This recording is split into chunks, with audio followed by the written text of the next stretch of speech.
Baiklah pemirsa PAL TV, untuk membahas lebih lanjut terkait pemanfaatan Pelabuhan Tanjung Carat untuk Sumatera Selatan. Saat ini kita sudah terhubung bersama Bapak Rahidin HA dan selaku Ketua Lembaga Kajian Pembangunan Sumatera Selatan. Halo, selamat siang Pak Rahidin. Selamat siang, host Metropolis siang. Baik Pak Rahidin, ini mohon maaf mengganggu waktunya sebentar, nampaknya ini sedang dalam perjalanan ya Pak Rahidin ya? Betul, sekarang sedang lagi di Pali. Alhamdulillah sinyalnya bagus. Oke, baik. Nah ini dari Pali kita bisa berbincang kepada pemirsa PAL TV ini Pak terkait bagaimana ini Pak menurut pandangan Bapak sendiri mengenai progres dan juga kesiapan dari Pelabuhan Tanjung Carat. Silakan. Saya kira begini, Tanjung Carat ini sudah lama ya didengung-dengungkan oleh pemerintah Provinsi Sumatera Selatan. Informasi terakhir itu sudah ada MOU kemarin, hadirnya dari pusat itu Wamen ya, Wamen Dishub. Mudah-mudahan dan insya Allah ini dalam waktu dekat ini bisa dilakukan MOU, dan bahkan sudah selesai MOU tapi belum operasionalnya, implementasinya. Ada beberapa hal yang perlu diperhatikan oleh baik owner ataupun investor yang akan melakukan itu. Kita ini kan sudah banyak contoh ya.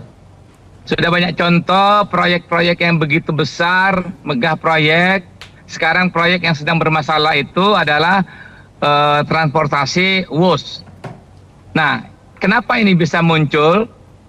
Persoalan sudah berapa tahun ini baru muncul sekarang, karena perencanaan yang sangat tidak matang. Ini yang perlu dipertimbangkan oleh pemerintah Provinsi Sumatera Selatan. Jangan sampai justru pembangunan itu yang sangat kita butuhkan tapi tidak bermanfaat bagi masyarakat. Oke. Di Palembang apa contohnya?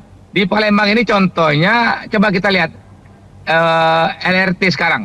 Itu kan pembangunan yang hidup segan mati tak mau.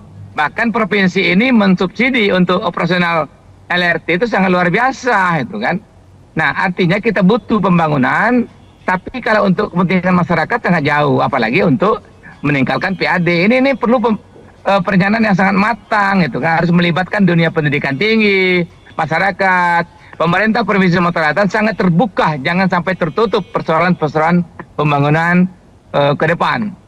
Baik Pak Rahidin, ini beberapa hari yang lalu sudah kita ketahui bersama setelah dilakukannya serah terima lahan dan juga untuk pengoperasian Pelabuhan Palembang Baru Tanjung Carat ini. Menurut Bapak ini bagaimana Pak pendapat Bapak? Ya, ada hal yang menarik ya. Karena kita tidak ikut untuk hadir pada saat penyerahan itu ya. Dari Lembaga Kajian Pembangunan Sumatera Selatan hanya dapat informasi. Kita tidak tahu. Tapi informasi yang sampai kepada kami bahwa pembangunan ini akan dilakukan dan akan dilaksanakan oleh pihak ketiga, yaitu investor, katakan yang penanam investasi gitu. Nah, ini kan harus jelas, harus betul-betul detail kajiannya.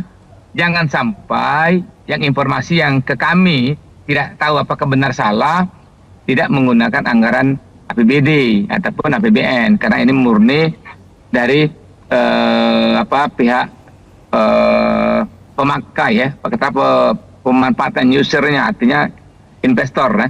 Nah, ini harus clear. Jangan sampai pembangunan ini jadi kacau balau ke depannya itu, ya kan? Kalau kita contoh kereta WUS itu kan seperti itu, ada katanya ini adalah B2B, tapi justru sekarang tidak. Jadi negara akan menanggung beban itu. Kalau ratusan triliun itu siapa yang mau bayar? Anak cucu kita yang bayar. Nah, pemerintah Provinsi Sumatera Selatan ini harus jelas dan clear ini, dan harus betul-betul melibatkan anggota dewan, ya kan? Bila perlu masyarakat juga harus terbuka ini kan. Dunia pendidikan tinggi juga harus dilibatkan, ya kan?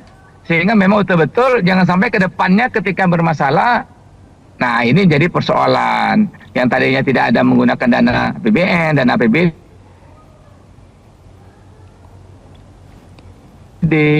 tapi ke depan ketika Provinsi Sumatera Selatan. Ya, baik Pak Rahidin.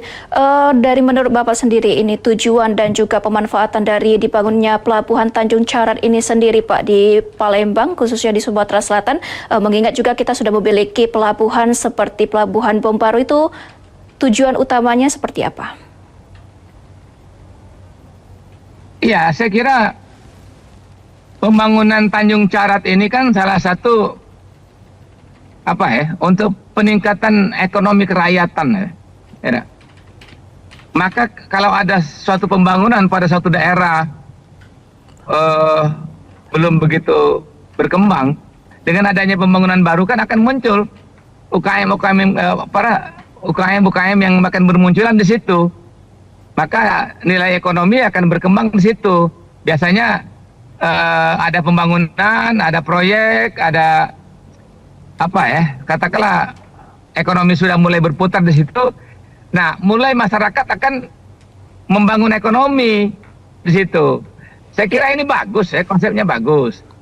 Tapi memang betul-betul dikaji secara detail gitu kan. Jangan sampai harapan kita bagus, masyarakat akan memenuhi kebutuhannya, dan pemerintah juga sangat punya kepentingan. Mungkin tadinya harapan kita untuk meningkatkan PAD, dan itu juga sangat bermanfaat. Kalau tidak salah Tanjung Carat itu salah satunya mungkin untuk pemanfaatan batu bara ya, salah satu. Mungkin bisa didirikan dermaga-dermaga yang lain itu kan kalau sudah dibangun itu kan. Saya kira ini sangat bagus. Baik. Baik, berarti tujuannya untuk memperkuat status perekonomian yang ada di Sumatera Selatan ya Pak ya. Nah lalu apa ini Pak sektor-sektor utama yang paling diuntungkan dengan beroperasinya Pelabuhan Tanjung Carat nantinya Pak? Saya kira pajak yang jelas. Yang jelas dengan adanya pembangunan Tanjung Carat itu pajak itu pasti itu kan. Ya kan? Tapi kita tidak tahu ya. Kalau selama ini pajak itu kalau dikelola secara profesional, saya kira ini sangat bagus. Nah, kenapa dari awal saya katakan bahwa Tanjung Carat ini memang harus betul-betul melibatkan dewan, kemudian dunia pendidikan tinggi dan masyarakat, agar ini jangan sampai tidak jelas, gitu kan.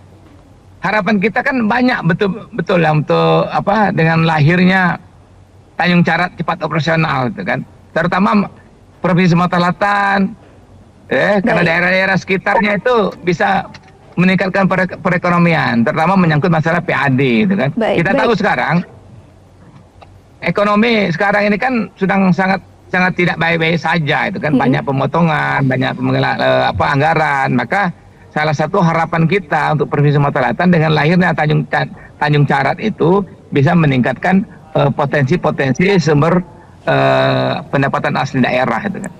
Oke, baik Pak Rahidin. Nah kalau untuk dari sisi lingkungan, dari segi lingkungan sendiri, apakah sudah dilakukan analisis ini Pak untuk dampak dari pembangunan Pelabuhan Tanjung Carat ini sendiri? Dari Lembaga Kajian Pembangunan Sumatera Selatan, kita belum mengenal itu, belum tahu apakah itu ada AMDAL-nya. Tapi kalau betul AMDAL-nya belum dikaji, belum diproses, belum dilaksanakan, saya kira ini jangan dulu beroperasional gitu kan. Nah, itulah maka dari awal saya katakan ini harus jelas. Proyek ini, paket ini harus jelas. Ya kan, status lahan harus jelas. AMDAL-nya harus jelas. Jangan tutup-tutupi. Agar ke depan ini tidak bermasalah gitu kan. Ini yang paling penting kan. Baik Pak. Nah Pak Rahidin, untuk infrastruktur pendukung sendiri untuk akses menuju ke Pelabuhan Tanjung Carat ini sendiri, apakah sudah mendukung? Sudah Bapak ketahui belum? Saya kira akses ke sana setahu kami jalannya belum begitu bagus. Cukuplah kalau untuk sementara ini jalannya itu kan sudah cukup. Tapi kalau untuk menjadi suatu daerah yang betul-betul lancar, saya kira ini perlu dibenahi. Kita harapan kita tempat arah ke Tanjung Carat itu diharapkan itu merupakan wilayah daerah pemekaran yang sangat luar biasa itu kan. Bahkan dulu Saya dengar dulu kan Tanjung Api-Api itu dulu di ujungnya itu kan akan menjadi kota satelit itu kan. Artinya terutama transportasi itu memang harus betul-betul dijamin itu bagus. Satu. Yang kedua, keamanan. Keamanannya sangat penting. Apalah artinya tempat yang bagus, wilayah yang sangat bagus, punya potensi tapi tidak aman. Ini bisa membahayakan betul ini. Oke, baik Pak. Nah, dari kajian pembangunan, di sisi kajian pembangunan ini Pak, apa saja ini resiko yang harus diantisipasi dalam pembangunan Pelabuhan Tanjung Carat ini sendiri Pak? Saya kira kalau sudah memenuhi persyaratan AMDAL, jalan kok. Persyaratannya ada dengan AMDAL. Baik, Ya kan? baik. Nah, Berarti tapi kalau harus AMDAL-nya memenuhi belum persyaratan jalan, AMDAL ya Pak ya? Iya, karena itu penting. Ya kan? Wilayah itu kan bisa membahayakan atau tidak ada pada AMDAL. Ya kan? Masyarakat juga akan berdampak. Ini sangat penting itu. Oke, baik Pak. Ini terakhir Pak, boleh diberikan himbauan dan juga harapannya ke depan terkait pembangunan proyek yang pelabuhan baru ini Pak, silakan. Saya kira ini harapan kita kepada pemerintah provinsi, kami sangat mendukung dan setuju dengan adanya pembangunan Tanjung Carat ini. Asalkan yang pertama, pembangunan ini harus clear. Harus clear artinya dari aturannya, dari regulasinya, dari AMDAL-nya, kemudian harus melibatkan semua lembaga-lembaga yang punya kompetensi di situ, kayak dewan, ya kan? Semua lini ini harus terlibat gitu kan, sehingga semuanya ini akan menjadi satu tanggung jawab secara kebersamaan gitu kan. Jangan ketika bermasalah ke depan ini ada yang lempar batu sembunyi tangan gitu. Ini yang jadi persoalan. Maka kita himbau proyek ini harus betul-betul clear, baik persyaratannya, status lahannya, perizinannya, sumber dananya, ya kan, bagaimana dengan masyarakat, lingkungan itu kan. Ini perlu dijaga betul. Maka mudah-mudahan kalau itu sudah terlaksana semua, saya kira pembangunan Tanjung Carat ini layak dan pantas untuk dilaksanakan.